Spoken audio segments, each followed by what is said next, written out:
if you're a female entrepreneur, everyone in your company with mommy issues will see you as mommy because you're the woman authority figure. And if you're a male entrepreneur, everyone with daddy issues will see you as their daddy because that's how human brains work. That's how mitochondrial networks work. And that's what happens when emotions are generated before thoughts. Today, I'm sitting down once again with the father of biohacking, Dave Asprey, for his third appearance on Yap. In this conversation, Dave challenges what's really holding us back and shows us how letting go of the things draining our energy can change the way we lead, work, and live. Thing to know if you're an entrepreneur is that there is another intelligence inside your body running the things you're not paying attention to, and it doesn't have the goals you do. Its goals are fear, food, and fucking. But the good news is there's two more F words that mitochondria care about. The next one is... What are the different types of people out there? What do we need to watch out for? My biggest mistake building a $100 million company from scratch was I didn't fire the people who were category 3 fast enough. If I had have just known that lesson, I would probably be a multi-billionaire right now. What was your most extreme self-experiment? I ordered a pill from Russia. It was... Dave, welcome to Young and Profiting Podcast. I'm so happy to be here. I love entrepreneurship. I am very happy that you're here. This is the third time you've been on Yap. First time in person, though. So I feel super honored that we get to be in the same space. And I just can't wait to pick your brain. I've looked up to you, especially in this biohacking space, for such a long time. Thank you. And it's all because you moved to the best city, Austin. Yeah, Austin is amazing. So I wanted to kind of open this up with a frame of, is the normal that we see today a problem? Because when people are walking around, they're anxious, they're inflamed, they're tired, they're over-caffeinated. And when people look at you and folks like Brian Johnson, we're thinking these people are extreme, these people are weird, these people are overdoing it. But really, is the new normal a problem? Normal is always a problem because 50% of people are dumber than average. So normal literally means average.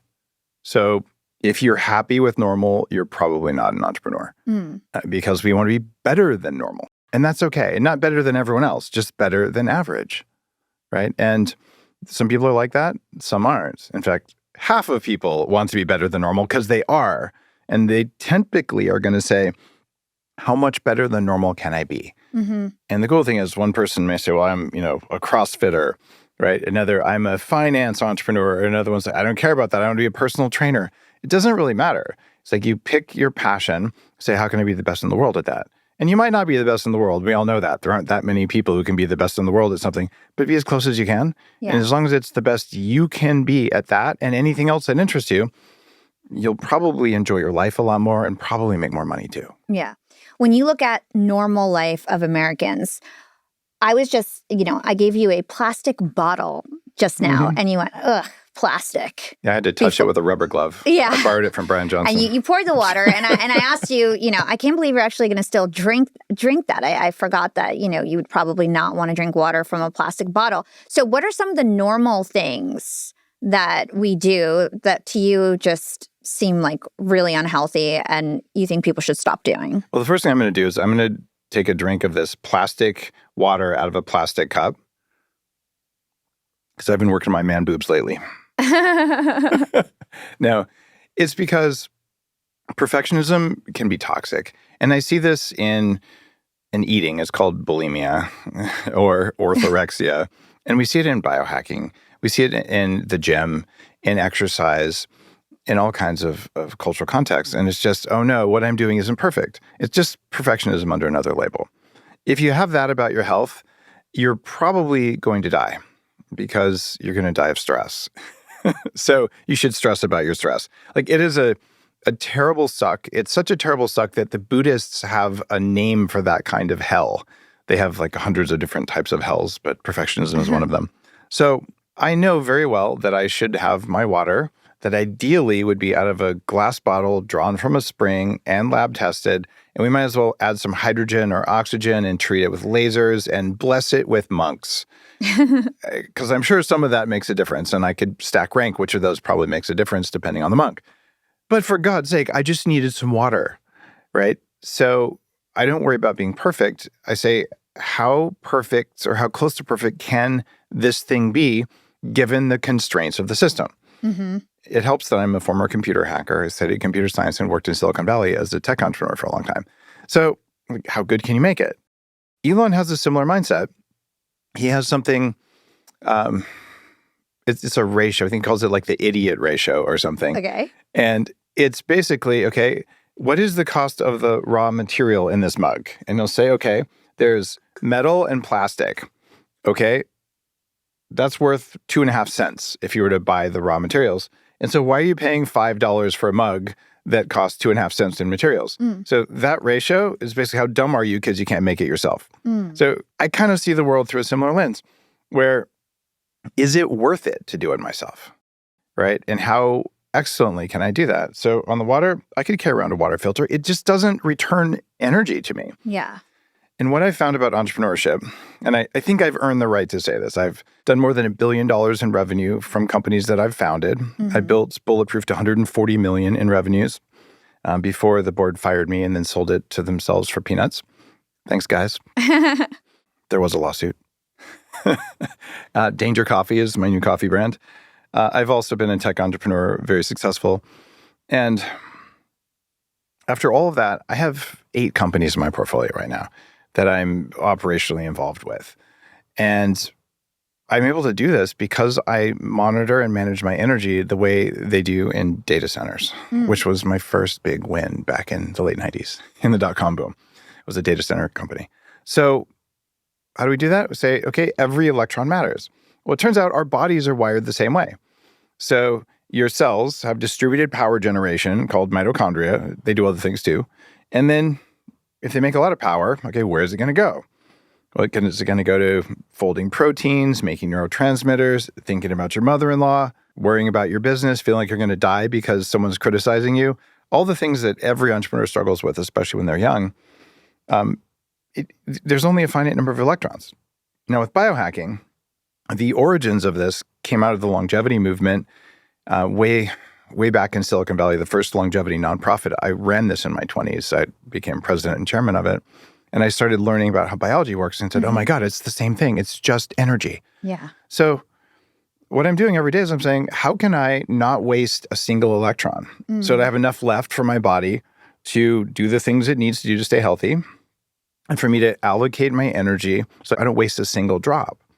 So if I spend all my energy worrying about what's in my freaking water, then I wouldn't spend that energy being present or killing cancer cells or any of the other things that my system wants to do. So the game of life for everything alive, not just humans, but especially entrepreneurs, is how do I allocate my energy most effectively? I have so many questions about allocating energy effectively. Cool. But first, I want to talk about your origin story. So you mentioned that you started in Silicon Valley. Yeah. And you actually were pretty unhealthy in your 20s. You could say. And late 20s. Or you know, Sure. you were maybe average. I will say below average from You a were health below perspective. average. Talk to us about what it was like working in Silicon Valley. Like, what did your body feel like? What did your brain feel like every day when you were unhealthy? It actually started even during college. So I was studying computer science, and I'd hit 300 pounds. I weigh about 198 today. And I was also trying to pay for my college, which had gotten very expensive. So I started selling a t-shirt with a caffeine molecule on it that looks like that. Cool. I don't know if the camera can see that. That's my caffeine molecule. That became the first product ever sold over the internet before e-commerce had the name e-commerce. People were faxing me checks to cash. It was the weirdest thing. And then I was in Entrepreneur Magazine at 23, full color picture and all that. Nice. Years later, when I was telling the story of biohacking on the Joe Rogan show, people were like, you weren't really fat. I'm like, here's my proof of fat photo from Entrepreneur Magazine, motherfucker. So, but when I got to Silicon Valley, I'd had arthritis since I was 14 in my knees. I started dislocating when my knees would just pop out and I would just fall over walking through college. It was very painful. I'd been on antibiotics for 15 years every month, give or take, because I had chronic strep throat and sinus infections. I didn't know because I lived in toxic mold and I have the genetics that makes it really poisonous. I had brain damage from toxic mold to the point that when I was going to Wharton's business school when I was about 30, I was failing. Like I was literally failing out of the classes and thinking to myself, maybe I'm not trying hard enough. Maybe I'm dumber than all my classmates. Maybe oh my God, maybe I'm normal. And I went to one of Dr. Daniel Amen's clinics, and they did a brain scan. And I saw the psychiatrist who looked at me. It wasn't Dr. Amen. He looks at me like, oh, tech bro wants Adderall. Like you see this look of like, whatever. But he ordered the brain scan that I wanted. And then when he got the results, I walked back into his office. It was in Palo Alto. And he just looks at me and goes, inside your brain is total chaos. I don't know how you're standing here in front of me.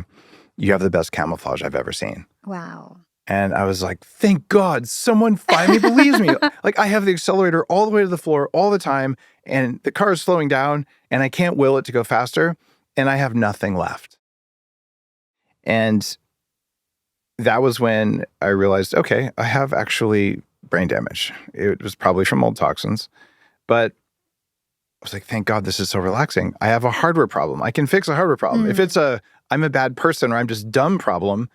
So I went all in on nootropics before they were called nootropics. I ordered $1,200 of them from Europe and started really self-medicating my brain because entrepreneurs, we make money with our brains. Mm-hmm. And I was feeling dumb at the time. Like I'm desperate. So I did everything. I ended up spending $2.5 million, wow. Some of that to recover and a lot of it to reverse my age, enhance my intelligence. I built a neuroscience company that makes people smarter and replaces decades of meditation in a few days. And I have written 9 books and 4 New York Times bestsellers about cognitive enhancement and longevity and fertility. And my most recent book, called Heavily Meditated, is about altered states. And it became the best-selling philosophy book in the country. Yeah. Which was crazy. It's not a philosophy book, but it explains how our bodies make decisions. And I probably should have written it as a business book because it's so important. Mm-hmm. I've had about 1,400 entrepreneur types come through my neuroscience company. So I'm writing this after 10 years of looking inside the brains of entrepreneurs. Yeah. And we all make decisions with our bodies before we can think about it, and it's invisible to us. But I know the code for that. And once you understand what your body's doing versus what you're doing, a lot of the things that are hard for entrepreneurs, especially under 35, like up to about 35, like I'm still finding my tribe, I'm still making my mark in the world, and you're trying to prove something. And so you have different body decision-making. Those are the emotions, but they come from your tissues, not from your brain. And then after some time, 35, 40, most people are like, oh, maybe I should have a mission. And sometimes you think you have a mission when you're young, but it's usually performative. Hey, Young and Profiters. My main video editor put in his notice a few weeks ago due to health concerns, and my brain immediately went into panic mode. The clients don't stop, the podcast doesn't stop, the deadlines don't stop, and somebody has to jump in and keep things moving. So I did what I always do when I need to hire fast. I went straight to Indeed sponsored jobs. It makes finding qualified candidates so much easier because sponsored jobs boost your job post in search results, helping you reach candidates who match the skills, certifications, or location that you're looking for. And if you're hiring too, join the 3.3 million employers worldwide that use Indeed to connect with quality talent that fits their needs. Spend less time searching and more time actually interviewing candidates who check all your boxes. Less stress, less time, more results. When you need the right person to cut through the chaos, this is a job for Indeed sponsored jobs. And listeners of this show get a $75 sponsored job credit to help give your job the premium status it deserves at Indeed.com/podcast. Just go to Indeed.com/podcast right now and support our show by saying you heard about Indeed on this podcast, Young and Profiting. Indeed.com/podcast. Terms and conditions apply. Need a hiring hero? This is a job for Indeed sponsored jobs. You talked about $2.5 million of testing on yourself, which ended up being like the best seed investment ever, right? You built this, you're the father of biohacking, you built billion-dollar products, like you've absolutely crushed it. But what was one of the first experiments where you were like, oh my God, I can actually, like, this is true, I can actually change my hardware? Oh man, so many things pop into my head. One of the ones that just comes to mind. I was just becoming aware of this, and I had exhausted all the stuff that you can do with Western medicine. Like I have constant pain in my body. My knees always hurt. My brain, I have this massive brain fog. I had fibromyalgia and chronic fatigue, or today was like same thing as long COVID. I just didn't understand why some days I was kind of lucid, some days I was a zombie. And when I was a zombie, I had to pretend like I wasn't a zombie, but I was pretty good at pretending. But I'm like, I can't remember anything from my meetings today. What am I going to do? So I decided I was going to do all the stuff that I thought was stupid. So I did acupuncture. I come from a family of scientists, and I was raised to be very skeptical. And like meditation, that's for dumb people, right? Or even worse, like going to any spiritual thing of all. So I ended up saying, I'm going to go to Nepal and Tibet. I'm going to learn meditation from the masters. Like, I give up. Like, maybe I'm wrong about some of my fundamental assumptions. And so I spent 3 months doing that. And I was in a monastery, and someone said, oh, let's go to the most holy mountain in the world, which is 5 days on a 4-wheel drive across Tibet, called Mount Kailash. Anyone who's Buddhist or Hindu knows this. It's very famous.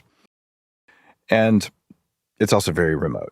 So I ended up going there, and that was where I'm just feeling like death. Like my whole body hurts. It's 18,000 feet elevation. And this little Tibetan woman gives me a bowl of yak butter tea. And I drank it. And about 5 minutes later, it was like sparkles went off in my brain. I'm like, wow, I haven't felt this good in so long. What was in that? And it's just green tea. It's pu'er tea, and some yak butter.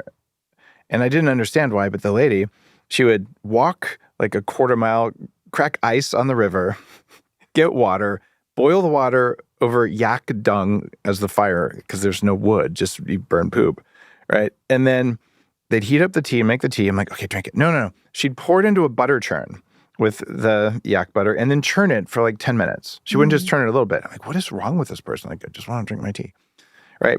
But what made it work was the fact that she churned it for that amount of time. And I couldn't understand any of this, but that was where the idea for bulletproof coffee came from. Yeah.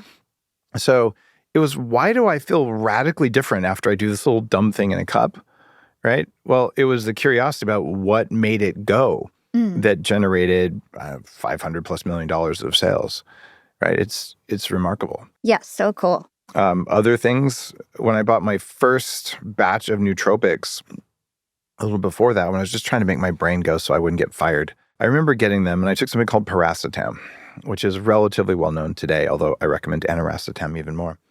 And I tried it, and I took it for a week and thought, this is dumb.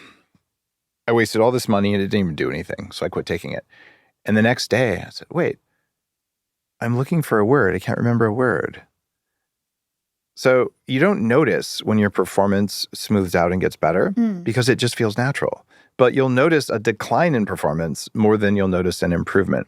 So the improvement was invisible, but the lack of it, like, oh, I'm searching for words that I can't find again. So I've been on aniracetam now for 25 years, which is a cognitive enhancer that increases memory I/O.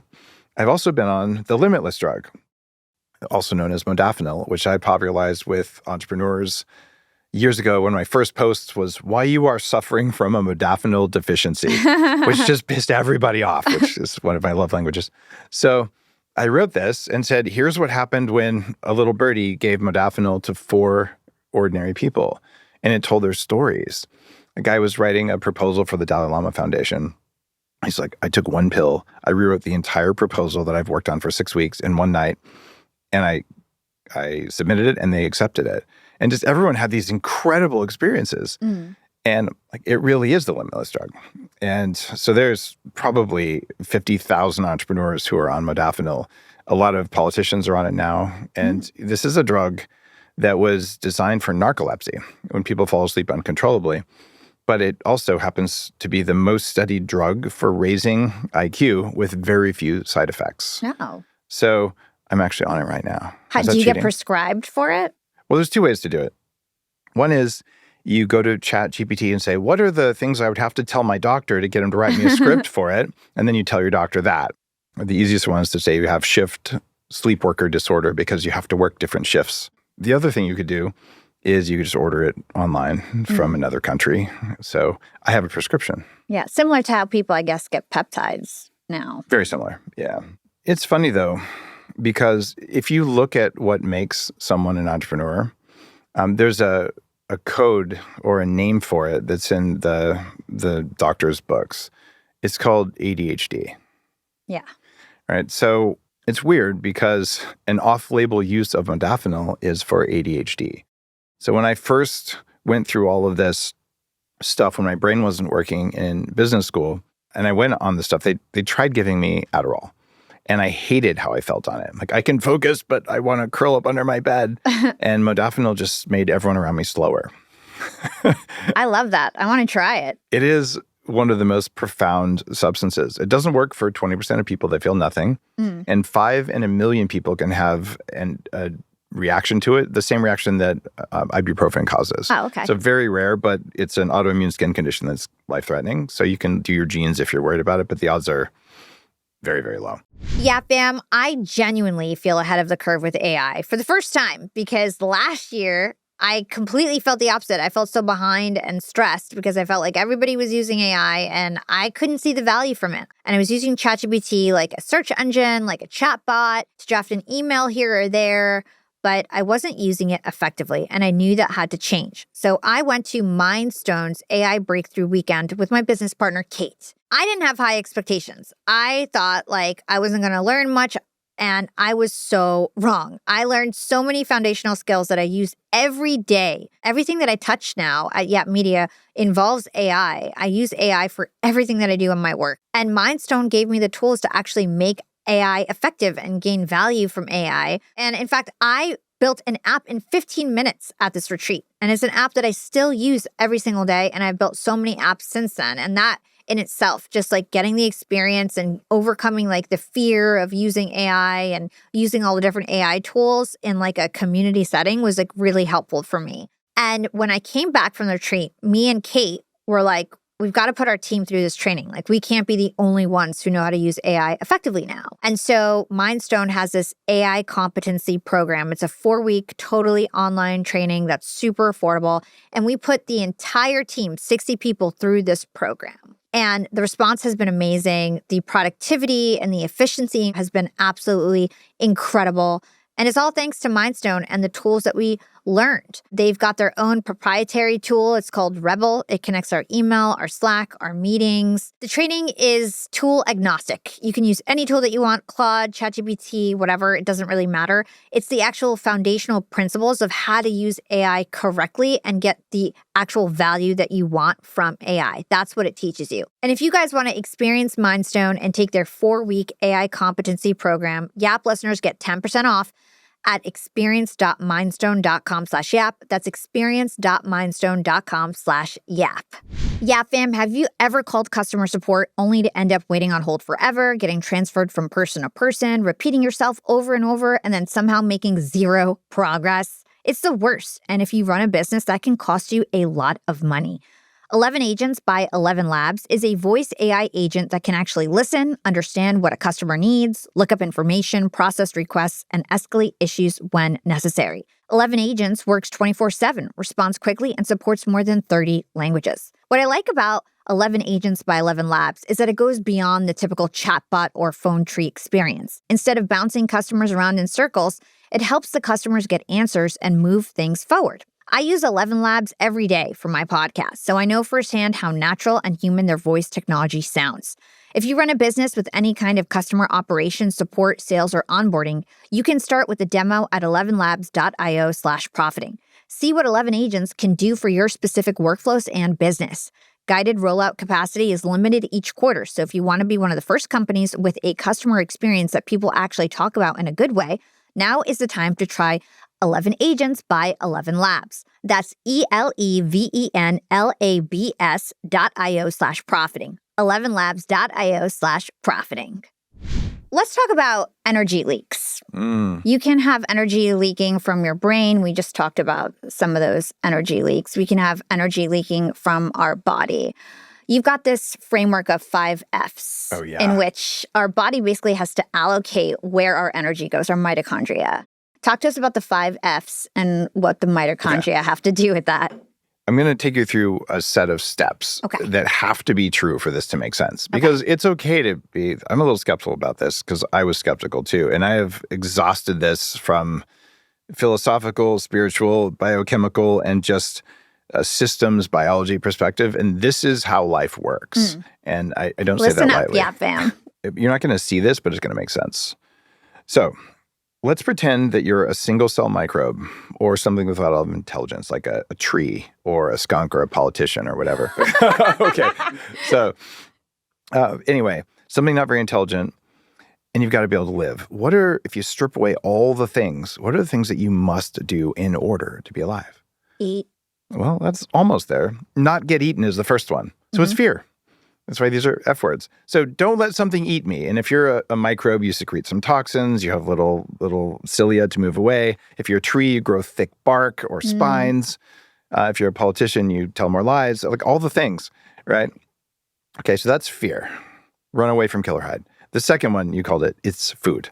It's eat everything, right? This is why life will tend to do that. You put a bunch of rats in a box. They're happy for 3 generations, and they eat everything, including each other. It's gross. So fear, food, third F word, all things have to do it to stay alive for multiple generations. Fertility? You read my book. You cheated. I was trying to trick you into dropping an F-bomb on your own show. So I'm going to ask you this, and you're listening to this, so ask yourself, is there anything you've ever done you're ashamed of that isn't one of those 3 things? Fear, food, or fertility? No, not really.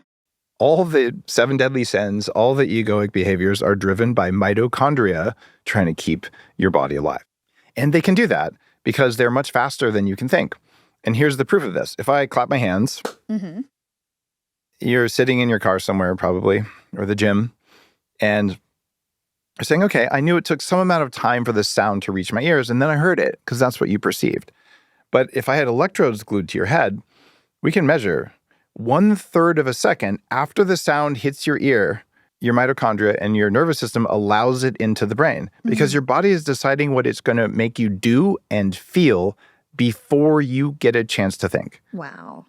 And if you don't believe me, you ever lean on a hot stove and go, that's really hot. I guess I should move my hand. Yeah. No, you jerk your hand away, right? And go, good thing I moved my hand. You didn't move your hand. Someone else with their fingers on the control system who's hiding from you moved your hand and just made you take credit for it, right? Because you didn't make the conscious decision. It was built in. Yeah. So the thing to know if you're an entrepreneur is that there is another intelligence inside your body running the things you're not paying attention to, and it doesn't have the goals you do. Its goals are fear, food, and fucking. But the good news is there's 2 more F words that mitochondria care about. And that's why we have hope for humans. The next one is friend. And all life will support its own ecosystem, the life around it, and its own species. This is why trees become an ecosystem. This is why we help other people's children if they're lost, why we help our elderly across the street. This is why we're kind to each other even if we don't know. Because our mitochondria made us feel kindness. They are the puppet masters because they get to tell you what you're allowed to see, how you're going to feel about it, and then you take action on it. They are puppet mastering you all the time, but there's a hack for that. And the final F word that's the most important in the way you get control of the system is forgiveness. Now, that's usually a trigger word for a lot of people. It's like, I'm not going to forgive that person. They were mean to me. My anger keeps me safe. Dude, your anger is the biggest energy leak ever. So you don't do that. Forgiveness is not saying that you forgive someone. Forgiveness is making it so that you have zero reactivity to them, whether you ever speak to them again. And the idea is just letting it go, but being aware. And that is why I can still sit here today after literally losing $100 million because I didn't get the lesson on discernment until that was the cost of that lesson, which is what I would have walked away from Bulletproof with had people done what I thought was logical. You make $100 million, I make $100 million. I didn't understand that there are humans out there where for them to win, I have to lose. And it doesn't matter how much money or any other thing is involved. If I make any, they think that they lost. So when you understand you're playing a game with win-lose humans, the game is very different than if you're playing with win-win. I thought everyone was a win-win. So I'm like, you make $100 million, I make $100 million. Yeah. Maybe you make 90 and I make 80. Who the heck cares? It's a lot of money. But no. So my mistake and a really big lesson that makes me a great advisor for entrepreneurs is, understanding the human condition. That's all in my latest book, the different types of people there are. Let's double tap on that. Okay. What are the different types of people out there? What do we need to watch out for? Okay. This is something that comes up with entrepreneurs when they're at 40 years of Zen. This is my neuroscience place here in Austin. It's a 5-day retreat with electrodes glued to your head. The head neuroscientist from the telepathy tapes is my neuroscientist. So we're teaching people to have advanced powers, we'll put it that way. When people attend that, I teach them these categories of humans. So type 1 people are win-win. There's about 5% of people. So they're always win-win. You interact with them, like if they do something that made you lose, you can't even conceive of it. They just don't do that. The most common type of person after that is type 2. These are people who are win-win usually, but they screw up. They don't see things because their ego takes action. Their mitochondria made them feel this way because their mom yelled at them or whatever. And then if you tell them, hey, buddy, that wasn't okay, they apologize, go, oh my gosh, how do I make that right? And then they pay you back or they do whatever. Normal humans on the path of being better humans. So they'll make good. They'll make good, and they'll hear the criticism. Type 3 are win-lose, but they don't know it. And these are so dangerous for entrepreneurs. And the word for this is narcissist. And these are people who believe whatever their internal dialogue is, regardless of the facts. So you can have someone who, you have a video of them in a room killing someone with a knife. They're covered in blood, holding the knife, and the room is locked. And you open the room, and they go, oh, it wasn't me. It couldn't have been me. I'm a good person. And you show them the video, go, no, I'm a good person. Couldn't have been me. And they believe it. So you can't tell that they're lying because they're not lying. They just believe bullshit. So most entrepreneurs listening to this, you have someone in your company like that. You know who they are right now when I said that. Or somebody who formerly was in your company, potentially. Hopefully someone. Well, if you still have a company, they were probably formerly in your company. So one of the experiences that I just cherish is probably 8-9 years ago. I was at a business conference, and a guy named Ken, who was running a $500 million company, very experienced entrepreneur. I was telling him what was going on at Bulletproof, and he looks at me, and he recognized this pattern, didn't call it the same thing. And he said, so we're going to fire her with my phone or your phone? Like, hands me his phone. And I'm like, what are you talking about? Like, I need this person. I understand the problems you're talking about. Like, I'll work on it. He goes, you don't understand. Like, these are the people who break companies. I said, how do you know? He said, well, I run a $500 million company. And I was mentored by Jack Welch, the CEO of GE. Like, I'm like, holy crap, this guy's a badass and a good human. And I didn't take his advice. And about a year later, that same executive, who the entire year had told me and the board, we're going to be losing $4 million this year, but we have $30 million in venture capital. We're going to grow 40%. Every week, we're on track. And then December 1st, she goes, we might lose $5 million instead of $4 million. I said, okay, as long as our growth rates are there. And December 31st, she goes, oopsie, I lost $28 million. And I'm like, what? The entire year, you said something different. And you just burned 3 years of venture capital in 1 year without telling me you're the board. Like, what the? Okay. And if you're an entrepreneur running a big company, yes, I probably should have looked at the bank accounts. It's hard being the influencer and the CEO. It's really hard. It but is. I had trusted the wrong people. And this is a person with fantastic credentials, top of her class at Harvard kind of thing. So when I fired her, she looked me in the eye and she said, you should give me more stock options. And I'm like, why? And she's made up a story in her head that made no sense. And I said, well, I would have to take stock options from the other employees who actually are doing work and didn't burn through all of our venture funding. And she started crying and ghosted me. And we have never spoken since. Wow. Because I penetrated her reality bubble. And the reality is I don't fail. So if you ever have someone come in the door during a job interview says they don't fail, run screaming. It is really important. Hire people who at least acknowledge failure. Yeah.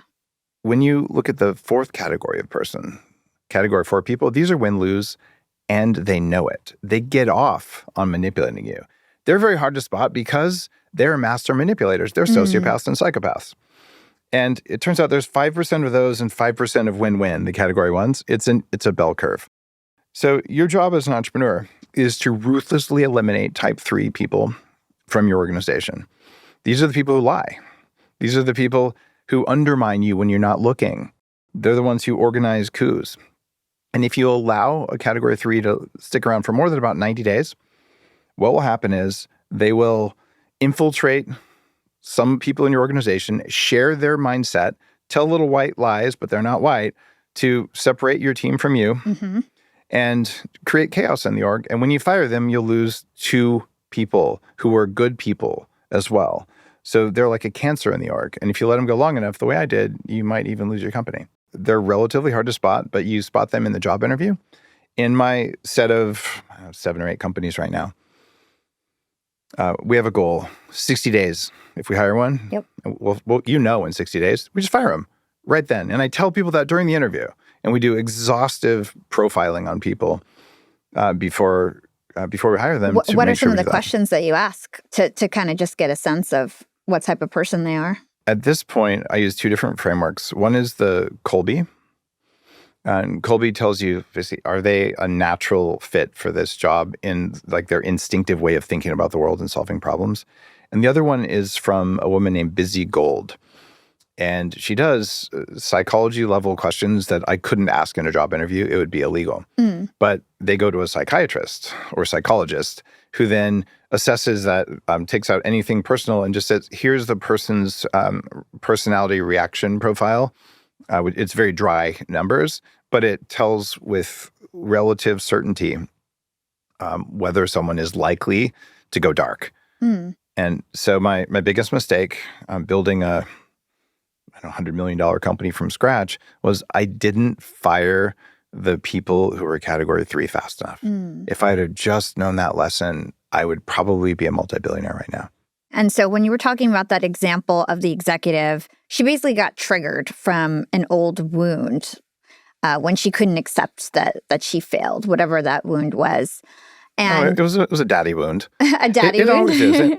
I just have to say this. Look, yeah. If you're a female entrepreneur, everyone in your company with mommy issues will see you as mommy because you're the woman authority figure. And if you're a male entrepreneur, everyone with daddy issues will see you as their daddy because that's how human brains work. That's how mitochondrial networks work. And that's what happens when emotions are generated before thoughts. So you're sitting in a room and you say something to someone, and maybe he feels like you're criticizing him the way his dad did or the way his teacher did or whatever. He's going to get the emotions he had at that time unless he's done his forgiveness work and he's done a lot of personal development work. Yeah. Right? And then he's going to see you as a bad person because that's what happened when he was 5 years old or whatever the hell. So you could spend your time managing emotions of other people, which is the most horrifying part of being an entrepreneur. Or you could do a better job of hiring people who've done enough work that it's okay. All of my senior executives, when they start in my companies, they go to 40 years of Zen the first week because that's where you go to turn off all of your triggers. Like literally, that's what we're doing with computers. It's like the system notifications on your phone. I can't use my phone because Twitter and TikTok and everything is just popping up alerts everywhere. Your nervous system's doing that right now. So what if you just turned off all the useless alerts? That's what I've done. That's why I can run a big handful of companies. And that's why like no one died when a group of business people stole my company at the same time I was getting divorced and had a family member try to steal one of my other companies. Oh my God. And I wrote about all that and heavily meditated, but I can sit here and like, thank you for the lessons. Like I learned what I needed to learn. So you probably shouldn't try to steal one of my companies now because I will see it. Can you give us an example of a trigger that showed up in your leadership that then you reset? Yeah. This is so funny. One of the things that your mitochondria can do is they can decide which things in the environment you're allowed to hear or see. So one of my favorite board members when I was at Bulletproof, his name was Dan Skolnick. He's at Green River Ventures now. And he was just the kind of board member that every entrepreneur wishes they would have, who just really understood both sides of the seat. Dan sat down one time and he said, Dave, you have 200 SKUs. And a SKU is basically a separate product that you're selling. And he's like, it's breaking your team. You're gonna sink your company with this. I'm like, wow, 200 is a lot. Like, why didn't you say something? And he looked at me like I'm an idiot. And he goes, Dave, I've been yelling this at you for the last 6 months. And I was kind of humbled. I'm like, I swear to God, this is the first time I've ever heard that. And it was the first time I heard that because my ego didn't want to hear it, because I think creating cool stuff that people want to use and that helps people's health, I think it's really kind of an obligation for an entrepreneur. Like, let's make the world a better place. We can make money doing it too.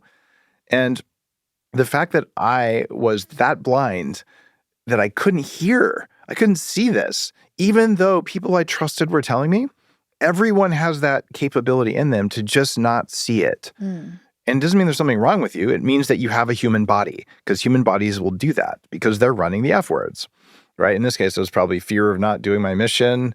I don't know. People pleasing maybe a little bit. Definitely had some people pleasing in there. And I think I'm done with that. I like people triggering these days. It's more fun.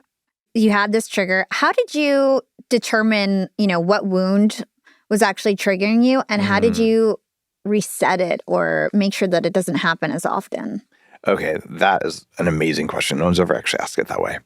So in Heavily Meditated, and guys, you can buy the book or not. It doesn't change my life in the slightest. Like, it's my wisdom. But I think I make $1 per book, and it was already prepaid in advance. So truly, I'm not selling you the book. It's there for you.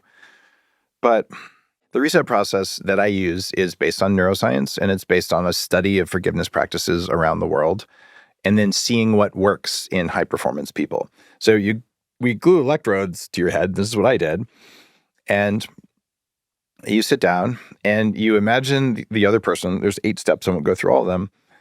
But it turns out that the feeling of turning off one of these alerts, one of these triggers, is very similar to what Buddhists would call a loving kindness thing. And it's what you basically do is you re-experience the pain in your body. How did it feel when you were triggered?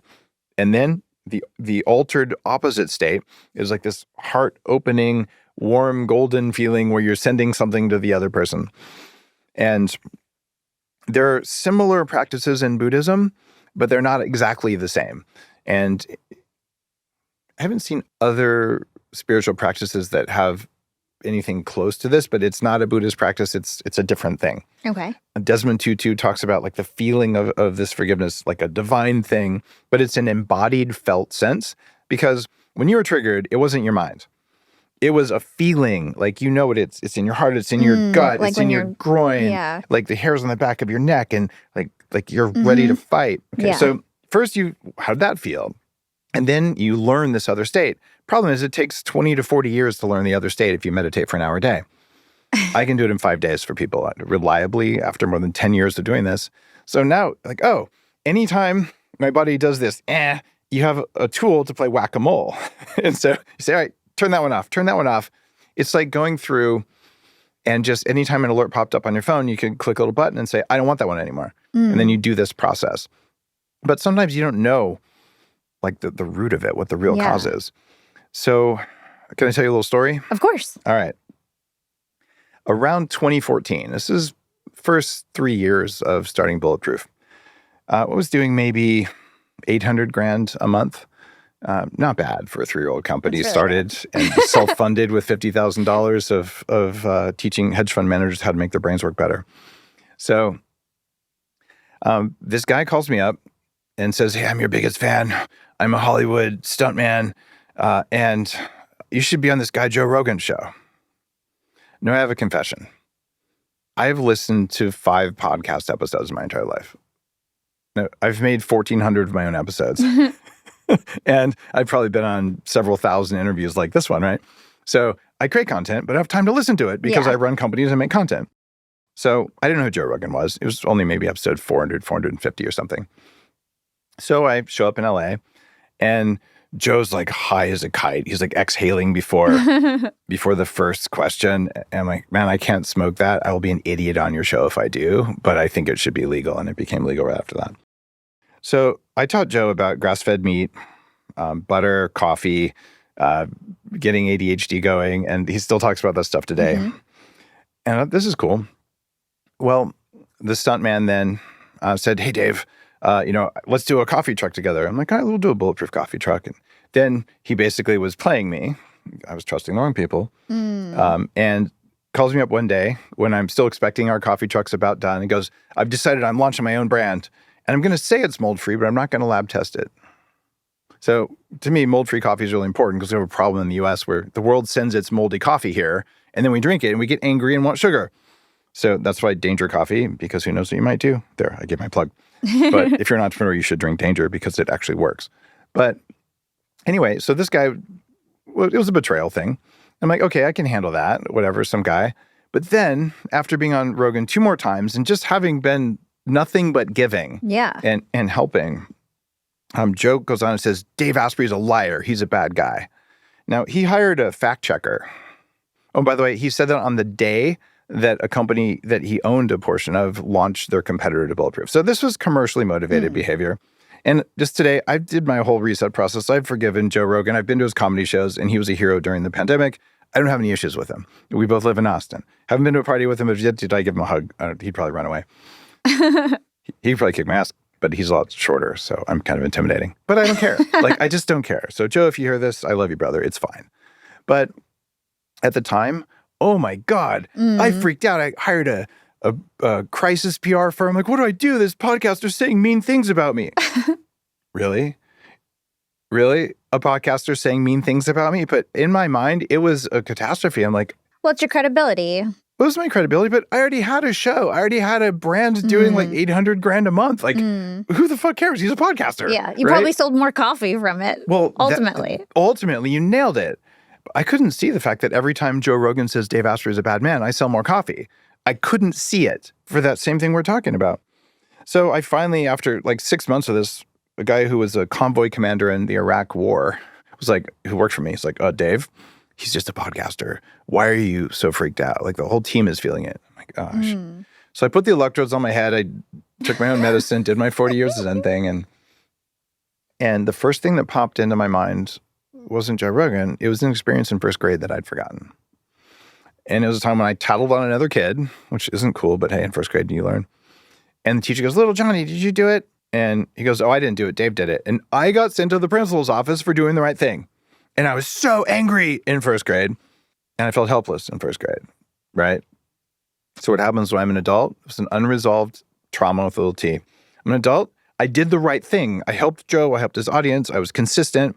And I got punished for it. And it brought up the feelings of anger and helplessness in first fucking grade from something that had left my consciousness 30 years ago. So I did the reset process on that. And as I did the reset process, it was like the whole situation with Joe and all the stuff, it just like shrunk to this little thing and just went away. And then it became really clear, just what you said. Every time Joe Rogan says, Dave's a bad man, I just make more money.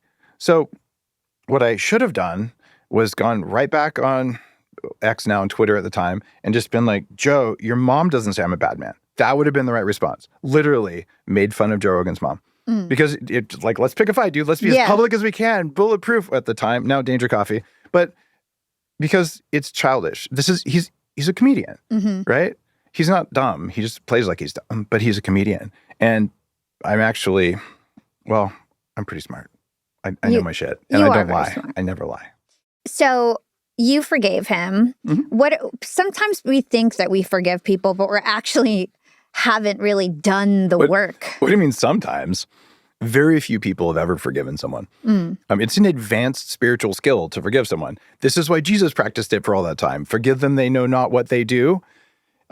Most people, I would say 99% of the time, forgiveness is, I decided to forgive them. It's a cognitive process that happens in the mind.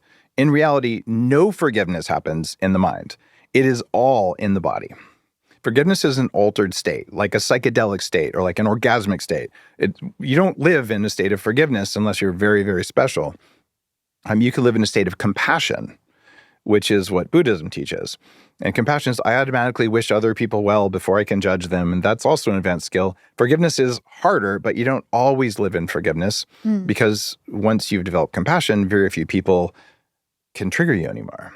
So you've truly forgave somebody if you don't get the triggers resulting of whatever that trauma was. If a person that you think you've forgiven walks into a room and you have no reaction internally, your heart doesn't change even a little bit, you don't clench your jaw, you don't change your breath, And if we were measuring stress response, which we can now on your skin, you wouldn't see any change. You'd be like, oh, it's good to see you, right?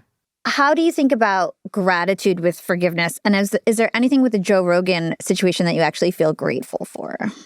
Oh, I'm so happy you asked. In the reset process, you cannot enter the state of forgiveness without finding gratitude first. And I've worked with people who've been tortured in war, like the most horrific things, doing the 40 Years Zen program. And entrepreneurs, a lot of them actually, who've been through childhood trauma, like pretty complex and just abhorrent things. And I've looked them in the eye and said, if you want to let that go permanently and forever, you have to find one good thing that happened. And the cool thing about gratitude is your body's dumb. It doesn't understand time or magnitude or space. It doesn't understand there's refrigerators or police officers or whatever. It's just like reactive, real-time, emotional, flopping all over the place until you train it. So you can tell your nervous system whatever you want when you do this. And for gratitude, it just has to find one good thing. Doesn't matter what it is. You can literally be in a car accident and lose a leg. And I'm so grateful I have my other one. Boom, you found gratitude. It's not hard, but seeing the gratitude is actually very difficult. Mm-hmm. And you know what it takes to find gratitude? Curiosity. And we all know what curiosity did. They say it killed the cat. It's because curiosity takes you out of fear. So the reason that you're feeling triggered is ultimately fear. When you peel away all the labels, there's some kind of fear that your mitochondria network is signaling. And so once you start going, I wonder, then you're not afraid anymore. And then you say, oh, it turns out there was this tiny little sliver of goodness amongst all the crap. Yeah. Okay, now you're primed to do the reset process and actually forgive the person. And the forgiveness is you change the state of your body, not the state of your mind. Mm-hmm. So most people, I forgave, no. What you did is you told someone you forgave them and you decided that you forgave them and you're holding into all the crap in your heart and in your body and in your gut. And that crap is the biggest energy leak for all humans all the time. Sometimes our triggers aren't from something that happened personally. So for example, I'm Palestinian. So I feel like with the last 3 years, I probably have so much like trauma and things that I need to forgive the world for and release so that it doesn't show up in my leadership and my entrepreneurship. All right, can I be really triggering for you? Yeah. You have toxic empathy. Okay. I'm sure I do. So do you know what toxic empathy is? When you just feel like I do have toxic empathy. Like I know for a fact, like I'm so, you can explain it. Okay. I would like to learn more too. So there's two paths that humans go down. When we're very, very young, okay, you're in a meat body that can't feed itself and poops on itself, right? And your networks in charge are like, how do I make sense of this weird world? Like there's air and light and mom. And if you look at the brainwaves of a baby, it's all like the deepest brain, like sleepy states and then dreamy states. And you don't even really come out of the dreamy state until you're 7 or 8. So during that time, you're not perceiving the world like normal. And you learn, what do I have to do to be safe? And one group of people learns, I have to think to be safe. Thinking is the way. And the other group of people says, I have to feel to be safe. Feeling is the way. So if you have an unsafe environment, then you learn, okay, I can earn love with my brain and I can think about whether someone's going to hit me and then I can avoid it. And someone else will say, if I can just feel everyone's feelings around me, then I can feel when something bad's going to happen and I can avoid it and I can be safe, right? Now, they're both trauma responses, right? So when people come in to 40 Years of Zen, these are all people who, despite this, which is the human condition, are very successful. It's about $20,000 to work with my whole team for a week. I think it's underpriced, but whatever. Like it's very expensive to run, but very valuable. So these people have some degree of economic success regardless of this. And the people are like, oh my gosh, I'm feeling everyone's pain, all that stuff. They learn, I don't have to feel pain. And when you study spiritual stuff like Buddhism, they'll tell you empathy is better than no empathy, but it's a low-level state. Because you want to walk into Walmart and feel everyone's feelings? I don't think so, right? Because it's just a random wash of humanity. It's normal. And you're trying to be better than normal. So the step above empathy is compassion, which is, oh, I automatically wish all these people at Walmart well. I'm not going to judge them, even if they're on the People of Walmart webpage, which is the funniest thing ever if you've ever seen it. But the idea here is, okay, I have compassion, right? That's healthy. And empathy is not so healthy because you're whipped around by other people's emotions all the time. And then on the other hand, the people who are meat robots, which is where I was, I will refuse to acknowledge my emotions because I don't comprehend them, and because dealing with my emotions is unsafe. I can just think my way out of them, and therefore I will earn love. But for them to crack through into their emotions is, I did that when I was about 30 at a personal development retreat. It took like 7 days before I would go, I guess I have an emotion besides anger. Fine. So what's going on with you is partially that toxic empathy. And when people do a lot of their own work on their adult experiences, on their childhood experiences, they'll go in 3 different directions. One of them is pre- and perinatal trauma. The experience of birth and what happened in the womb has effects that you can remember that are changing your personality today. I was born with the umbilical cord wrapped around my neck, and I had no idea the effects it had on me from a PTSD perspective until I did the work and was like, oh my God, I'm so glad I figured that out and let it go. Okay, so there's that. Then there's the generational trauma, and that could easily be a part of what you're dealing with. And I see this in any part of the world where there's been conflict, including like Central Europe is full of this because every 60 years an army rides through and messes things up, and then it lasts for several generations. You see it in the Middle East very, very clearly. You see it in the Muslim world. You see it in Jewish people. Lots of bad stuff has happened over the last 100 years. I mean, we've got Lawrence of Arabia, all the things, right? Some people will just automatically like, okay, I cleaned out my own closet, like, oh my gosh. And they'll start doing work on their great-great-grandmother they never do. And then they feel these weird shifts in their body. This is more shamanism, but people do it themselves. Like I'm trained in shamanic practice and a bunch of other stuff. But they're doing this with electrodes on their head. And the coolest thing is sometimes someone will like, forgive a family member they haven't talked to in 20 years. And then that night, they get a text from their long lost whatever going, I don't know why, I'm just thinking about you. Oh my God. Not just once or twice, like hundreds of times, to the point that we're all connected more than we think we are. And so your ability as the leader of a company to just hold your space, it comes down to dealing with your generational trauma, with birth trauma, and what happened in the womb. Was your mom safe and all that sort of stuff? And then the freakiest thing that comes up, and I've had to deal with it myself, is past lives, which is not generational trauma. It's not this life. But you're like, why am I so angry at 14th century French people? It doesn't matter why. The why is the reason, the meaning engine of your conscious thinking. It's if it pops up in your mind, just run a reset process on, just let it go.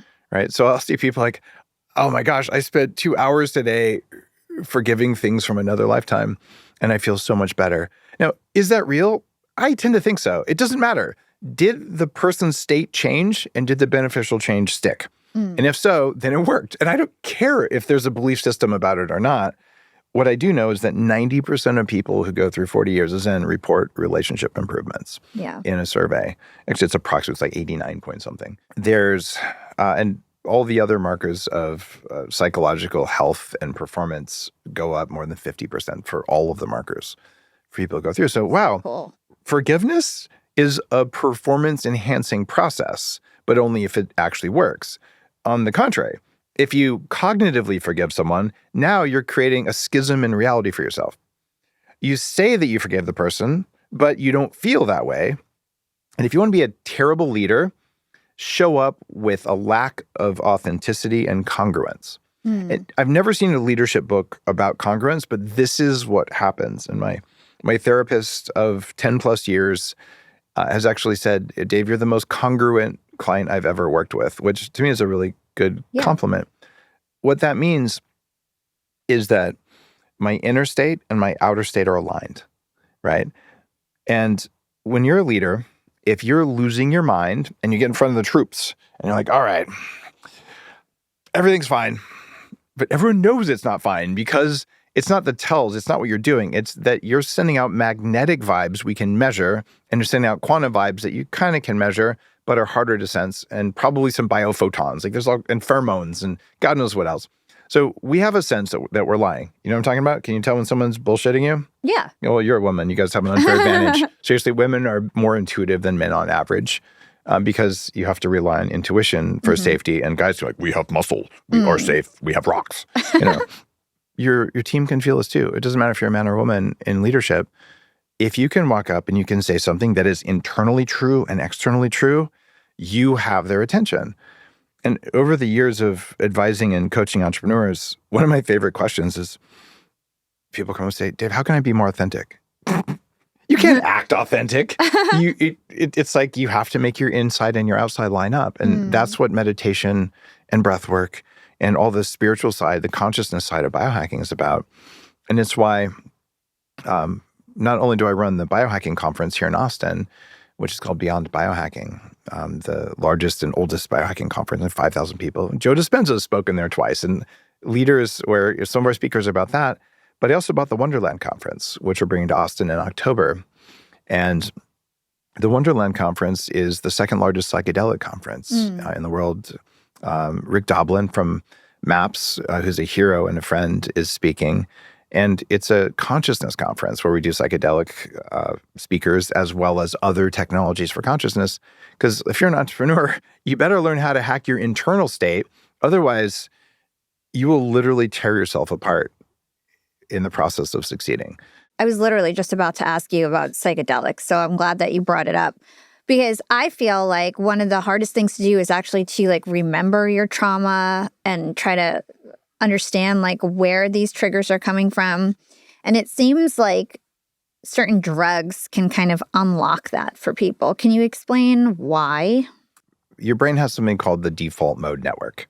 And Heavily Meditated, if you're interested, has a whole chapter on psychedelics and how and why this works. Again, it's okay if you don't buy the book. I just want you to know where to go for more info. So the default mode network in neuroscience is pretty much what allows the ego to express itself. So when you take something like ketamine, which is what we use at 40 Years of Zen as an option for neuroplasticity, not classically a psychedelic, but similar neighborhood, or psilocybin or LSD, or even something like DMT. By the way, I'm about to go do like a 4-hour DMT session. That's going to be kind of cool. Right after this? It's sometime in the next couple of months. We're going to do a whole, like an episode of a TV series on it because normally it's an 8-minute journey, but I'll do it for a few hours and see what happens. Anyway, all of these disrupt default mode network signaling so that your ego shuts the hell up, and then you get to see the world the way your mitochondria see the world. It's pretty interesting. Like all the patterns, all the colors, all the memories, all the connection, it can come back. However, a great number of people end up reliving past traumas when the ego turns off. And they say, oh, I had a bad trip. No, you didn't have a bad trip. You relived a trauma. So you can let it go. If you have the right set and the right setting and the right facilitation support, you have the opportunity, now that you become aware of it, to actually work on letting it go. I've seen very few people permanently let things go with psychedelics. It's not impossible, and I've done everything but combo at this point. You can lighten the load, but without like a deep forgiveness that's embodied, it's very hard to do. And the difficult thing with psychedelics is that 90% of what happens you don't remember. So even if you forgive in an altered state, if you don't have full recollection of it, you don't necessarily get the full benefits of it. So I am actually a fan of mindful psychedelic use, and I've been to Burning Man a dozen times. So I might use them for fun on occasion. But if you're using them recreationally, you're probably not getting the benefits. And if you don't have a facilitation process, it doesn't work. And the way we use ketamine at 40 Years of Zen is we do one journey day, and before and after, there's training, and afterwards there's facilitation. And the role of a facilitator at 40 Years of Zen is to make sure that you remember everything. And then when you go in and you're doing neurofeedback sessions, which feel like you're on psychedelics, but it's just you and your brainwaves, you come out and you talk about it. Imagine like if you had a dream last night. Did you have dreams last night? Dreaming about this interview and making sure I do good. Okay. And you remember it? Yeah. Okay, cool. Most people, though, don't remember their dreams unless someone asks them to remember I was like maybe not fully sleeping well. Okay, cool. But you know what I'm talking about. Yeah. Right? So people will forget their dreams. Like, God, I had the best dream. And you just don't know. So it's the same with psychedelic journeys, and it's the same with meditation. And that's why I have a team of trained facilitators, a team of neurotechnicians and scientists. So you come out, like, keep wearing the true dark glasses that keep your brain in published medical studies, that keep your brain in a meditation state. And then let's talk. and let's get it out there. Let's take notes. Let's structure the tools so you can do it better. And that's why we have a wait list for a $20,000 program, because it saves you 40 years of meditating every day. And if you're an entrepreneur, I'm going to do your program at some point. You have to. I want to do it ASAP. You're running a big enough couple companies. Oh, yeah. All you have to think about is one time that you made a really bad decision because you're emotional, right? Especially as a woman, we get very emotional. You'd be surprised. Men and women both get emotional. Just you show it more. We get emotional. We just sit on it and grit our teeth and just chew it up and digest it, and then feel it in our bodies, and we get old and fat and angry. You ever see that movie Grumpy Old Men? Yeah. That's like a documentary on testosterone deficiency and lack of forgiveness. But we all do feel it, and women express it more. And some of the hardest clients at 40 Years of Zen are men who are like, I do not know how to feel my feelings. And this is to me like sacred work, because when I was 30, I was at a personal development retreat doing holotropic breath work, which is a replacement for LSD. It is hardcore breath work. And I was like, okay, I'm not understanding. There's all these people that are making all these sounds. There's people also with wiffle ball bats, hitting pillows and yelling. I'm like, this is the stupidest thing I've ever seen. But I couldn't stand to be in the room. The sound of it just drove me nuts. So I went outside, and the facilitators, bless them, they came out why are you outside? I'm like, I can't stand the sound of all these people yelling and wailing and whatever. This is my first personal development thing in my life. I was way in the deep end. And so they brought me in. I took 3 facilitators and pillows, acting like weighted blankets on me so I could just lay there, right? And I'm like, I am a rational computer science human being. I'm, successful. What is up? And this wise woman looks at me and she goes, are you feeling anything? I said, yeah, I'm feeling pissed off because this is dumb. And she said, anything else? I said, well, there's a weird feeling in my stomach. She goes, that's fear.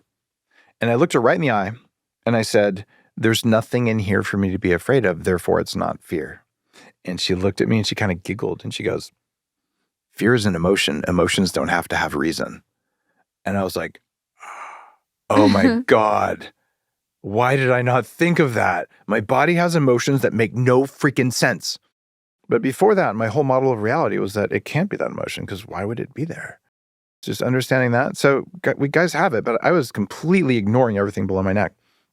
And I don't anymore. And so women, you typically have to pay attention to things below your neck because they change all the damn time, right? You have a monthly cycle, you have a daily cycle, and it's a lot. So women's intuition, though, is very important for entrepreneurs. And I want to talk about that if we have time for it. If you believe what I'm saying about mitochondria being basically antennas on reality, they sense reality first, they make a group decision with each other about what they're going to pass on to the nervous system and ultimately to your brain, then the areas with the most mitochondria would be the most sensitive to the environment. So in men and women, we have 15,000 mitochondria in our brain cells and our heart cells, okay? And that's where it tops out. Oh, except in women, you have about 600,000 mitochondria in your ovarian tissue. Wow. So the seat of intuition in women is the reproductive system. You also have a lot of nerve endings in other parts of your reproductive tract, right?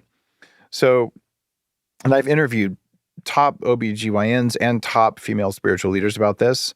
And more than one of the spiritual leader types has literally looked at me and said, intuition is in my pussy. I'm like, I'm not going to just, okay, yes, I believe you. I'm not going to disagree with that, right? So when you're dealing with advanced Taoism and things that are in my wheelhouse, when you first start working with a spiritual teacher, you'll see them do this. Mm-hmm. Okay, they're activating chi in their hands. We have a lot of nerve density in our hands. And then, as they start learning, they start feeling it in their feet because you have the second most nerve endings in your feet, right? And then the true masters, when they're walking into a room, they feel hands, feet, and groin because it's a very sensitive area. And this has nothing to do with sex at all. It has to do with I'm aiming all the antennas in my body to get an intuitive sense. But guys are much worse at getting an intuitive sense in our reproductive tract than women are. I think it has to do with reproductive safety. I don't know. But if you're a male entrepreneur, you had better know the 2 women on your team who are most intuitive, and hopefully your spouse or partner is also intuitive, and you listen to what they say because they will tell you that guy's a douchebag You're like, but I like that guy. It doesn't matter. If a woman who has shown that she's intuitively trustworthy tells you someone's a douchebag, then just don't work with them. It's not worth it. Like, these are your team. And the reason I'm still here as an entrepreneur today, I have 2 women on my team, Rebecca and Miranda. They just moved to Austin. Welcome, ladies. 14 years of supporting me, and they're both intuitive. And the number of times in the last, especially 10 years after I learned this, when like, I just don't like that guy or that woman. Like, they're not good. My assistant, Christine, same thing. I don't like that one. Every time I've hired someone she didn't like, I regretted it immensely. So listen to intuitive women. And if you're a guy, you have a different kind of intuition. You have it. It's just very, very different. And your intuition, it'll be in the same place. It'll be in your hands and your feet and in your reproductive tract. So if you walk into a room or someone else walks into a room and your balls climb up inside you, it probably should tell you something. That's a protective thing that your body is doing to tell you. You have to listen to the body. The body knows. It's so interesting. And then when we think about those 5 F's that you were mentioning and fertility, it's no wonder that women are making so many decisions around fertility. And even if you're not realizing it, that this decision you're making of who you're dating or what job you're taking or whatever might be like a fertility decision that you're not even realizing. It is so crazy the way things work. Like the way a guy smells, not smells because, you're smelling his armpit or something, but just in the room, your body will pick up the fact that he has DNA that's compatible with yours, a haplotype, and he'll smell good to you, but it won't be a conscious smell. And then you'll start talking to him, and then you'll flip your hair and do all the things that you do, and you won't even know why you're doing it. This is how mitochondria manipulate us all the time, right? Problem is, if you're on the birth control pill, that system gets hacked and broken, so it doesn't work. And then you might be attracted to the wrong guy. You go off the pill, and all of a sudden, your husband's not attractive anymore. Oh, wow. That's why I'm anti-birth control pills. In 2011, I wrote my first book, which was on fertility, because the mother of my children, former wife, she was infertile when I met her, and she's a doctor. So did some biohacking, restored her fertility. My first book was about that. And I went really deep on this. And birth control pills harm women so much. And access to birth control is a necessary right for women. Just the pill is harmful to women. It's okay to say both at the same time. If you care about women, you should say that. So it breaks relationships. I just want to kind of close the loop on the fact that when you forgive, you get more energy because then your mitochondria can allocate energy to different things other than your emotions, right? So can you help people understand that better? Every day you take about 30 pounds of air and some amount of food. You combine them and you make electricity and heat and some other proteins and stuff like that. And that's what runs your body. Right now, the average person's thoughts, about 1/3 of their thoughts per day, are about tacos. Okay. Or at least about food. So each of those thoughts took electricity. So imagine if, like, one of those times where your phone just slows down, like, what is going on here? And you like close a bunch of open apps and then it speeds back up. Well, everything that you haven't forgiven is an open app running in your brain. And all of these unprogrammed thoughts, they just take up energy. And that means you're not thinking about the business. You're not acting with clarity. You're less conscious. It also means that the immune cells, whose job is to kill cancer cells, they didn't have enough energy. And the body is beautifully set up to run the most important on the to-do list to the least important in order. And it says, I'm going to prioritize not dying at the very top here and not dying now, right? And I'm going to make sure that we have some kids and that we eat and all this stuff. Folding proteins properly is pretty low on the list. So it's only going to do that if you give it 2 things, enough energy and a safe environment for it to regenerate. So if you're stressed all the time and out of energy, you have neither ingredient. And this is why so many entrepreneurs are like, I will use my willpower and my biological energy to become successful. I'm in my late 20s, early 30s. God, this was me. I can burn the candle in the middle and at both ends, and I'm just going to do it. So stress all the time, working out all the time, right? Because more is better. That's not how it works. But so at the end of the day, they're completely blown out. They might be successful. They're constantly wired or tired. They're reactive. They don't know they're reactive, and they're grinding all the time. And it creates misery. It also creates broken teams because then your team tries to do that, and then everyone in your company is all broken, and it's toxic. And I know because I've done it. So what you'd want to do instead is recognize that Your body responds to stimulus followed by recovery. Mm. And this is why I exercise for about 20 minutes a week. And I'm on the cover of my book with my shirt off. I am, well, if you believe the calendar, which I don't anymore, I'm actually 28% old because I'm going to live to 180. But if you do the math, I'm 53 on the calendar. I am leaner and in better shape than any time in my life with less work than ever. And in business, it's the same way. Working more means you're a bad entrepreneur.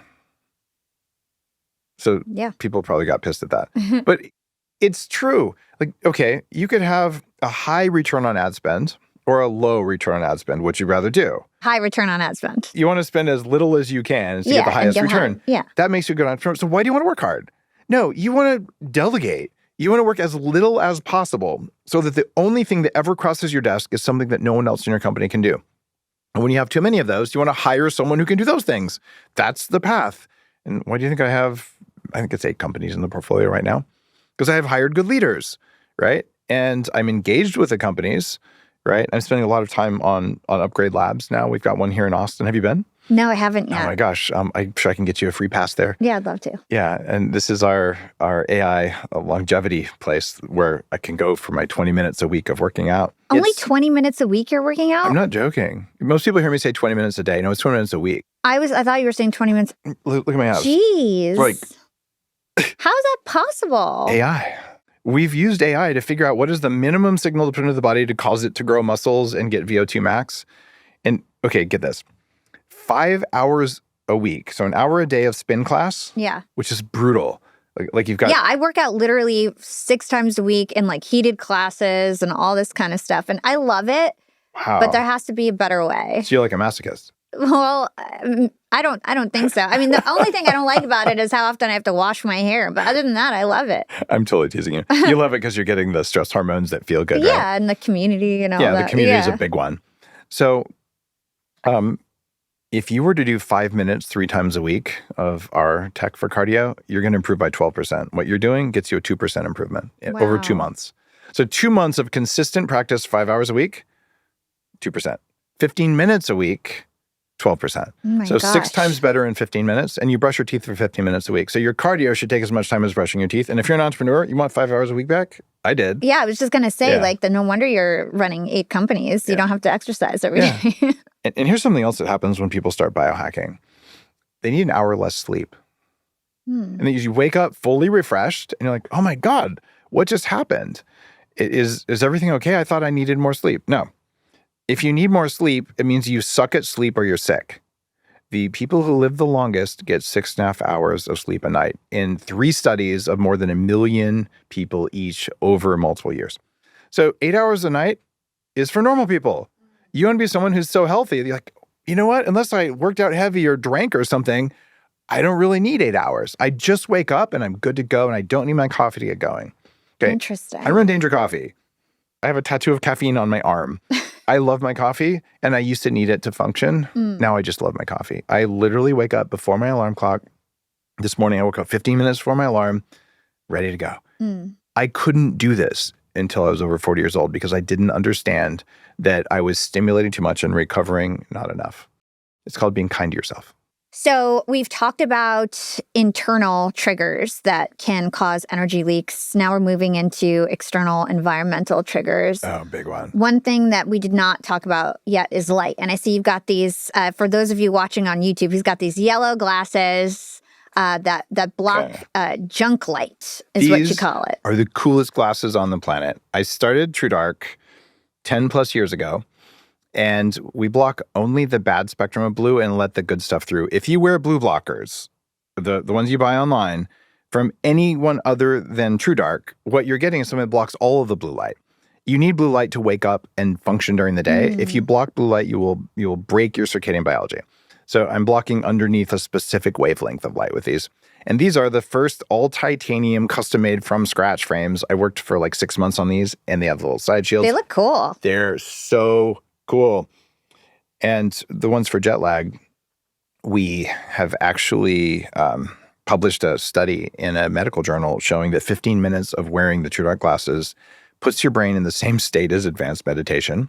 So you wear it for 15 minutes and you want to go to sleep. Oh, cool. I don't get jet lag anywhere on the planet. I can fly to Dubai and I'm completely good as long as I have my True Darks. So it's been life-changing for me. I just start companies that make things I can't buy, things that should exist but don't. So this is one. It's a good plan. Man, next time you come on, we're going to have to talk about category creation and how to, and just like biohacking and entrepreneurship. That will be the next episode. But today, we're running out of time, and I do want to play a fun game that I think is going to work really well on social, okay? It's called Biohacking Confessions. Ooh. And I want you to just answer the questions in terms of like what comes up for you in your gut. Okay. You can be like kind of quick. I'll ask any follow-ups if I want more information. But are you ready for biohacking confessions? Ready. Okay. What is your current age? Well, I identify as being about 35, 28%, or if the government is asking in their outdated ways, I'm 53. How old do you hope to live? I'd like to die at a time and by a method of my choice, and that would be at least 180. Has that changed with AI at all? I actually made up that number because of AI. And that number just comes from our current best is 120. And I just want 50% better than our current best. And I have 100 years to do it. Did you hear last month they announced they cured type 1 diabetes? No. Kind of a big deal. Yeah. Yeah. So we're like, all of the diseases of aging are dropping like flies right now. I've done gene therapy. I run something called Unlimited Life, which is for high-level entrepreneurs who are all in on extending their lifespan. And we've got about 100 members in this, where I go through their lab work. A doctor who's worked on 2 heads of state is my business partner in it. The guy who runs the Dalai Lama Foundation and Mr. Beast Foundation is the other partner. So high-level stuff. We take him to the jungle to learn from a shaman, to do longevity work. We take him to Kenya, and we do about $50,000 worth of lab work on all of them. So when I say that, I don't say it lightly. Like, I'm actively engaged in longevity. I've written a New York Times bestselling longevity book. We are cracking the code right now. I've done gene therapy. I just reprogrammed my stem cells in New Jersey last week. And I've probably had more stem cells than anyone on the planet. So yeah, we can do this. I'm just an early example of it. But if you're under 35 right now, you have such an unfair advantage because you haven't aged as much as I have while we were inventing all this shit. Do you believe you're aging backwards? Some of the systems in my body are aging backwards quantitatively. Others, no. What is not aging backwards? I don't have good data on my brain. I like to think, I mean, it's functioning very well, but I'd like to think that it's aging backwards, but I just don't know how to measure that. And some parts of my skin are aging backwards right now and others aren't. So I'm working on that one. What's proving that you're aging backwards? It depends on which system you're measuring, but there's something called DNA methylation. And this is a measurement of about 600,000 different DNA methylation points. It's called an aging clock, and we can now do organ-specific aging clocks. What was your most extreme self-experiment? This is a toss-up. Years ago, when my gut was just wrecked, I didn't know what was going on before I invented the term biohacking. I ordered a pill from Russia. It was an electrical stimulator pill. It was about this big. And you swallowed it, and a little battery in it, and it would stimulate every 5 seconds your entire GI tract to increase the strength of your intestines. I really had a lot of health problems when I was young, 15 years of antibiotics, you can imagine. I'm like, I just don't want to have a wrecked gut. So, like, bzz, bzz, bzz, and then it gets stuck somewhere, probably descending colon, and I'm sitting there, like, in meetings, and I'm, like, kicking, and it doesn't move. And so I get up, and I'm jumping up and down, trying to get to it, laying on my side. Eventually, it did come out. And the instructions are like, you could wash it and take it again. I'm like, fuck that. So I threw it away. But yeah, I swallowed an electrical stimulating pill 20 years ago. What was the most expensive experiment that you've ever done? I spent about $7 million building a neuroscience lab so that I could improve my own brain. And get better brain data, like you're wishing. Better brain data and just to have my brain work better. And fortunately, I turned it into 40 years of Zen, where we've written millions of dollars worth of our own our own software. We've developed hardware, and not about diagnosing what's wrong. It's about how do we increase people's ability to access altered states that are part of the human birthright that we just don't know how to get to anymore. Who is your biohacking bestie?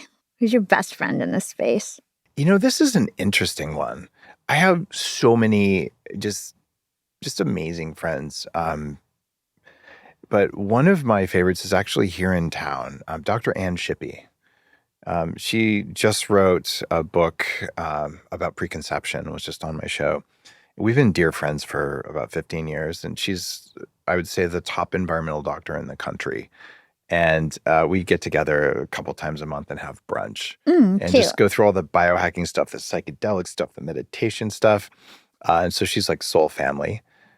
And because she's a IBM chemical engineer turned medical doctor, we can just nerd out at the deepest levels. And she's just so freaking smart. So we hang out a lot. I think, just there's nothing I can say that she won't be like, okay, I see that in my patients. Like, and plus she's just a dear friend. Who's your biohacking frenemy? Somebody that you respect them, but they're kind of your competitor too. Biohacking started with 100 people in a bar in San Francisco in, 2012, the first event. So it's on track to be a $200 billion industry by 2030, according to the latest analysts. It started a $200 billion industry. How can you have enemies in an industry that's going from zero in 2012 to $200 billion over the course of, 20-something years? It's nuts. So there's no reason to have frenemies. And if I'm feeling that way towards someone, I need to do more reset, because if I'm feeling frenemy energy, it means that I'm wasting my electrons. So I'm just going to serve the people who are interested in what I have to say, and I'm going to do it to the best of my ability. And if someone else is doing a better job, then, blessings on them. And like an example, Andrew Huberman, I had him on my show before he was a known entity, because I find people before they blow up, and after 1,400 episodes, I have a pretty good track record of that. Had him on, and he talked about the Stanford Human Performance Lab. I'm like, that is so cool. I didn't know when I had him on that the Stanford Performance Lab was an empty room at Stanford that they weren't doing anything in. But he has gone on to, very largely support things like nicotine and the red True Dark glasses and the other things that I've pioneered. So having a Stanford professor say, this is good stuff, is awesome. But what Andrew does that I very much respect, he's a teacher. I ran a program at the University of California for 5 years for web and internet engineering. So I understand what a good teacher is and isn't. He teaches very well, and he does that one thing. And sometimes I think, if I just did more teaching, but then I'd have to quit all my other 8 companies and focus on that. So I think he's done a great job of introducing people. Some of his guests are not so good. I would say. And there are a couple where I'm not going to call them frenemies. I'm just going to call them bullies, right? And I have no problem with bullies in general, like emotionally. I just think they're fun toys. So there's guys like BioLane. Have you heard of this guy? No. So apparently he has like 1 million followers, and he's like, I have a PhD in, I don't know what he has a PhD in, but I did ask his mom. So anyway, BioLane did this video recently, and this is the reason I'm telling you guys this. As entrepreneurs, you need to know. It's like, Dave Asprey is here in his piss-stained glasses, and he said something I don't like. Now, BioLane is one of these like dying breed of like calorie trolls, where he's like, if you just work out more and eat less, you'll lose weight. This advice has been so disproven by many people, including me, to the point that it's just laughable. You can't cancel out a Snickers bar with a diet soda, but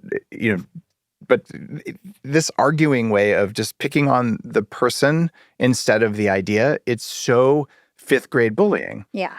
So I'm like, oh, I have a bully to play with. So here's what I did. I reposted his troll video on my Instagram. And then I did a stitch on top of it. And I said, hey, BioLane, thanks for being such a big fan. And I'd like you to know that in addition to apparently being piss-stained, my True Dark glasses block blue light under 490 nanometers, which is the wavelength that causes a bunch of biological effects that you probably wouldn't understand because you don't have a PhD in it. But to celebrate your fandom, people can get a discount code at TrueDark.com by using code BioLane. I sold $10,000 that day, and if he posts again, and BioLane, please post again, That's What so I'm going to good. do is I will donate a portion of the proceeds to a nonprofit for victims of childhood bullying because that's what he is. So am I angry about this? No. Do I think this is the funniest marketing I've done in so long? And maybe there's some shout in front. It's just like, it's fun. And if you look at my social things, people like, Dave, you look old. What do you think I'm going to say? That's not what your mom said. Right? I don't care. Like, then leave or don't leave. I just don't care because it doesn't trigger me at all. But it's so fun because what people usually say, oh my God, how dare you? You made a mom joke. I'm like, hold on. I thought we were doing 5th grade bullying stuff. Like, it's your turn. Like, how about I'm rubber, you're glue? Because what you're doing is juvenile. If you think what I'm saying is wrong, tell me what's wrong. I'm like, let's talk. I love it. If you can tell me the hole in my theory and provide evidence, I'm going to go down that rat hole because I want to know. Like, I am looking for the perfection of understanding of biology in humans and of psychology and the spiritual thing and the connection in the quantum realms, all of it. So show me what I'm missing, please. And I will thank you and I'll send you some coffee, right? So I learn from my followers. But if you're going to come in and just like, and make fun of me, dude, let's play. Yeah, you're going to fight back. Okay, what is your biggest biohacking industry ick? The biohacking industry ick that I get is from people who really are new to the field. And they kind of, some of them get religion. A lot of them just get, I smell profits. You know, it's a growing industry, so it attracts entrepreneurs. But when people say, I want to be an influencer, but you're not an expert, that creates ick because I see people taking relatively good biohacking ideas and dumbing them down to the point they're harmful. And I'm like, don't act like an expert if you're not an expert. Yeah. Like, how many peptide influencers who have 1 year of peptide experience are there? Oh, you read So the many. same stuff that everyone read? I've been on peptides for 15 years, right? And I wrote a chapter about them in my book, about the most common ones to have the most evidence. And there's all kinds of experimentation. And I love experimentation. But like, some people are better experts than others. So the idea of acting like an expert before you've really had a chance to learn, the only reason I can do what I do is that for 5 years in my 20s, I was mentored by people in their 70s and 80s, the leaders in the longevity field, because I worked at a nonprofit in the space. They taught me all this stuff so I could refine it throughout my 30s, and I launched the biohacking movement when I was 39. Nicotine or nah? For sure, nicotine. As far as I can tell, my book, which one was it? Probably Superhuman, my longevity book. It was the first book to talk about nicotine as a longevity molecule. And this was based on, I think his name is Dr. Paul Newhouse at Vanderbilt. I call him Dr. Nicotine. And I found his paper from 1986 showing that nicotine reversed Alzheimer's. So I asked him to be on the show. And we talked about the effects of this. I flew out to Switzerland. I met with the chief of R&D at PMI, also known as Philip Morris. This is many years ago. And he's a mitochondrial biologist, not looking to push tobacco at all. We talked about mitochondrial uncoupling and nicotine. So nicotine without smoking is a very notable longevity compound. It mimics exercise. It increases cognitive function. It stops neuroinflammation. And it's been used medicinally for 400 years. I'm not saying you should pop massive Zens all the time. I was going to say, do you like Zins? I like Alp better because they're pre-moistened and all that. And you can use a patch. You can use a lozenge. Just don't smoke and don't vape. That stuff is bad for you. And even the leadership team at the big tobacco companies, and I have met with them because I'm an innovator in lots of fields, and they've succeeded now in removing smoking largely from Italy and Japan. They found a better way to do it that doesn't cause lung cancer. Yeah. It's called a heated tobacco product. So they actually recognize smoking's bad, but nicotine isn't bad. And I'm in that camp. These are some what ifs. Okay. Would you rather be guaranteed to live to 180, but you can't drink any coffee? Would you take that deal? Actually, probably not. Coffee means that much to you? No, it's that I don't want to be guaranteed to live to 180. I want to die at a time and by a method of my choice. I am a freedom-oriented person, and most entrepreneurs are. Like, I am free to leave tomorrow if I'm done here, and I will do it without regrets. Okay, well then I'm going to change this next question. So would you rather have the freedom to die when you want to, or get to go back to change the way you lived before you were 30? I want the freedom to die at a time and by a method of my choice. I suffered incredible amounts as a kid. I mean, I was bullied a lot. I had autism, and I don't meet the clinical criteria for autism anymore. You can heal it. I'm autism adjacent, maybe, but that just means I have a brain that does things, good things. But all the physical stuff and all, I just figured out pretty recently that I actually have Ehlers-Danlos syndrome, which is more common than people think. It's a hypermobility thing. That's why I've had a leaky gut my whole life, because my freaking collagen doesn't form right. It's also why I made collagen a billion-dollar industry. So that helps. Yeah, I mean, some of the things you suffered from, you ended up creating a whole category. Like you became a biohacker because you were unhealthy. So I guess everything just happens for a reason. If I didn't have toxic mold and my weird genetics, there would be no biohacking. And so all that stuff, I don't regret it. I wouldn't change a thing, although I sure as hell suffered a lot. Dave, this has been so awesome. I end my show with 2 questions I ask all of my guests. The first one is, what is one actionable thing our young and profiters can do today to become more profitable tomorrow? Think about your team right now and think of the most annoying person on your team. Whatever came to mind, call them up and say you're fired. I love that advice. And what is your secret to profiting in life? You better understand what currency you're dealing with, and it's not money. It's energy. So if you end every day and you minimize the amount that you suffered, you maximize the amount of energy that you have, you'll really like your life and you'll make a bunch of money. But if you focus just on money, you will sell your health and you'll sell your energy, and you probably won't like the person you become. And where can everybody learn more about you and everything that you do? I'm on all the social media things. I run the Human Upgrade podcast, and you can find me at daveasprey.com along with 3,000 articles telling you how to hack everything you'd want to hack. Amazing. Well, thank you so much for joining us on Young and Profiting Podcast. My pleasure. Yeah, fam, I loved having Dave back on the show. Every time he joins us, he challenges the way we think about performance, success, and what it actually takes to operate at our highest level. And in this conversation, he reminded us that entrepreneurship isn't just a game of time management. It's a game of energy management. Dave said every electron matters, and that idea really ties this entire episode together. As entrepreneurs, leaders, and high performers, we spend so much time trying to optimize our schedules, our teams, and our business. But how often do we stop and look at the hidden places where our energy is leaking?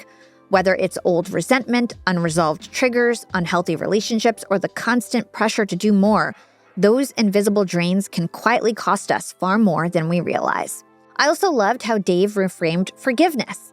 He said anger is the biggest energy leak ever.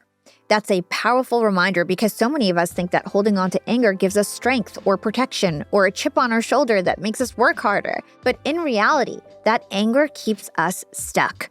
The moment we release that emotional charge, we free up energy that can be redirected towards growth, creativity, leadership, and the things that truly matter. Dave also challenged us to be more intentional about the people we allow into our business and our lives. The right people multiply your energy, and the wrong people consume it. And sometimes protecting your future means having the courage to make difficult decisions sooner rather than later. Most importantly, this conversation reminded us that more effort isn't always the answer. Sometimes the next level comes from better recovery, stronger boundaries, deeper self-awareness, and learning how to respond instead of react. Yeah, fam, if this episode made you rethink the way you work, lead, or show up in your life, share it with another entrepreneur, leader, or high performer who needs to hear it. You can also watch this full episode on YouTube or Spotify video, and if you listened, learned, and profited, make sure you follow the show, drop us a 5-star written review on Apple. That's my favorite platform for you to drop reviews, and let me know your biggest takeaway, especially on YouTube. Drop your comments. You can find me on Instagram at Yap with Hala or LinkedIn at Hala Taha. This is your host, Hala Taha, aka the Podcast Princess, signing off.